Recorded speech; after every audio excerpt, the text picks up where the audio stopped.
On n'a pas inventé la démocratie. Un nouveau fruit du sein littéraire du père Éric Aguenounon voit le jour et présenté à la presse samedi dernier. Le pouvoir du déni est la résultante de la continuité réflexive du prélat autrefois militant des droits de l'homme. Le père Éric Aguenounon est, j'allais dire, un militant, un jeune militant depuis son collège. Il a fait le collège Père aux Pierres. C'est un militant des clubs de droits de l'homme depuis son jeune âge et club dans lequel il a eu sa vocation au contact d'un autre prélat, le père Raymond Goudjo. C'est celui-là qui a essayé de le former et de lui donner les orientations nécessaires qui l'a conduit au séminaire. Entre dénonciation assumée et citoyenneté engagée, l'œuvre de 129 pages est un condensé de chroniques politiques atypiques. Bienvenue dans ce pays devenu tristement célèbre où des militaires tirent à balles réelles sur des manifestants sans armes à feu. Et il y a eu plusieurs morts, donc du sang versé. Dans le sang, il y a eu un conseil des ministres. Il y a eu une rencontre avec le corps diplomatique et il y a eu l'annonce des résultats des législatives légitimes, illégitimes par la Cour constitutionnelle.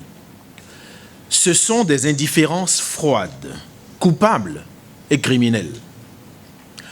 Dans ce pays, la loi d'amnistie votée ne devrait pas faire oublier qu'il y a eu réellement des morts les 1er et 2 mai 2019, des victimes non armées en face de balles létales tirées. Vous avez deviné le pays dont il est ici question. Le Bénin. Et vous l'aurez compris, à part quelques mots de transition qui sont de moi, ces propos sont des extraits des réflexions de l'auteur du jour, tirés de son ouvrage « Le pouvoir du déni, chronique d'une démocrature assumée ». Une phrase résume l'essence de son propos et même de l'ouvrage. Ouvrons les guillemets. J'écris sur le sujet de la précarité parce que dans le Bénin d'aujourd'hui, un Bénin qui a toujours existé à mes yeux et qui, par contre, vient d'exister pour certains, il est mis en avant les pierres et les hommes n'existent que pour chanter la beauté des pierres. Allusion faite ici au ritournel du régime de la rupture sur son miracle des infrastructures. L'abbé Aguenounon relativise cette posture messianique de ce qu'il appelle le régime néo-émergent, au-delà tous les gouvernements successifs du Bénin. Je le cite à nouveau.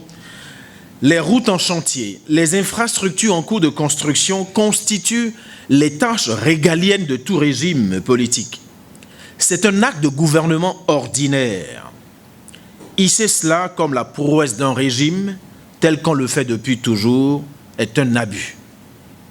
Page 102. Ouvrons les guillemets. Ces dernières années, on a l'impression que le citoyen ne compte pour rien. Ce régime des lois a relégué au dernier rang et lui a retiré, dans le concret, pratiquement toutes les libertés fondamentales universellement reconnues. Le dernier recours de tout peuple, émancipé et libre, lui a aussi quasiment refusé. Le droit de manifester, le droit de marcher dans la rue, le droit de protester. L'actuel pouvoir a fermé toutes les portes citoyennes par lesquelles il est venu au pouvoir. Page 95. Vous êtes toujours interrogateur, inquisiteur, une façon de raffiner au fond sur la crudité du propos et la concrétude de ce qui vous préoccupe. Entre la démocrature et la dictature, il n'y a qu'un seul pas. Ce pas n'est-il pas déjà franchi par la rupture ?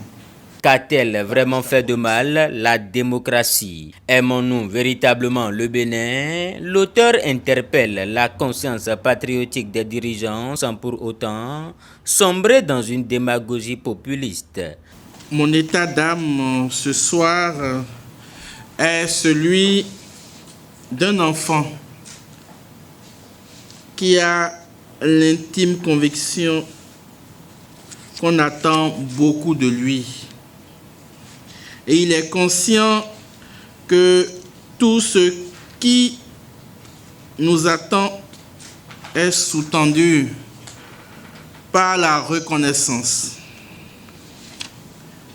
Ma reconnaissance à Dieu, Maître et Créateur de nos vies, et aux hommes et aux femmes de ma famille biologique, spirituelle et fraternelle, donner aux autres, à la cité et au monde, ce que j'ai reçu de Dieu et des hommes. Voilà ma motivation.